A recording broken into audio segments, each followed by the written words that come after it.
সিংহ আর বানরের গল্প। সিংহ আর বানরের গল্প।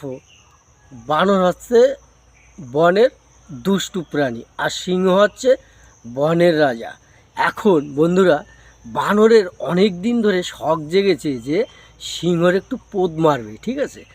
আর ওই শালা সিংহ দেখেন ও কি করেছে, বানর উপরে গাছে বসে পেয়ারা খাচ্ছে আর ওই সিংহ ওই পেয়ারা গাছে গিয়ে পোদ চুলকাচ্ছে ঘষে ঘষে, ঠিক আছে। এখন বানর তো দেখেছে, তা বানর মনে করেছে যে এই সুযোগেই সদ্ব্যবহার করতে হবে। তাহলে কী করতে হবে, ওই বানর কী করেছে, উপরের থেকে ওই সিংহর গায়ের উপরে প্রচাপ করে দিছে। সিংহ তো রাগে গজরানি দিয়ে, আর বানর তো বুঝেছে যে আজকে হবে কেলানি, ঠিক আছে। এখন ওই বানর কী করছে, দৌড় মেরেছে, দৌড়তে দৌড়তে পথে দেখে এক লোক পেপার পড়তেছে বসে, ওই পেপারের নিচে শুয়ে পড়েছে বানর। কিন্তু ওই লোক, ওই ব্যক্তিও দেখেনি যে পেপারের নিচে বানর শুয়ে পড়েছে।